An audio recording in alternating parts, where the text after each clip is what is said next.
Competitive, energetic, malakas at determinado. Ganito ilarawan ni Elizabeth, isang feng shui practitioner, ang Year of the Fire Horse. Base raw ito sa katangian ng isang kabayo na mabilis at may determinadong kilos. Ibig sabihin, fire, young horse, mas malakas, mas energetic, mas competitive year. Bagamat marami ang nasasabik sa pagpasok ng Year of the Fire Horse, kabaliktaran naman ito para kay Shane.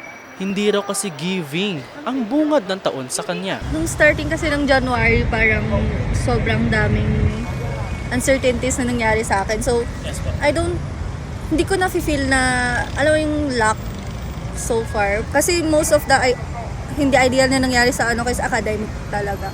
So, magsaset ako ng goals siguro. Sa tingin naman ni Edrem na ipinanganak sa Year of the Monkey, papaldo raw siya this year. I believe na swerte.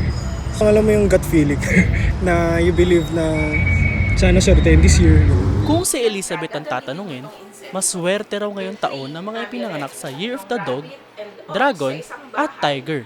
Actually, si Dragon, si Tiger, at si Dog, magaganda yung mga year nila, konti yung affliction, maganda rin yung mga star na pumasok dun sa kanilang direksyon. Sila yung magbo-boom this year, especially sa career, si Dog.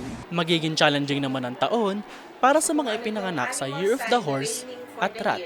Rat kasi lahat ng affliction nasa kanya. Meron kasi tayong yung tinatawag na God of the Year. Yung God of the Year, kailangan hindi siya i-confront.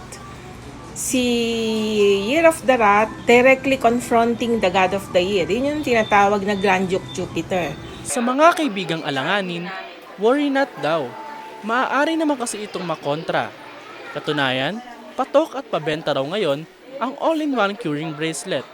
Naglalaman ito ng iba't ibang amulet gaya ng luck for health, prosperity, at iba pa. Pwedeng personalize, depending on your need. Mahalaga rin daw na malinis ang bahay to attract positivity. Maglinis, mag-ayos, tapos simulan mo na ring ayusin yung mga lucky charms na dapat sa bawat direksyon ng bahay mo bago dumating yung Chinese New Year. Sa huli, ang mga pampaswerte gabay lamang daw dahil nasa ating sipag at determinasyon pa rin naman ang guguhit sa ating kapalaran.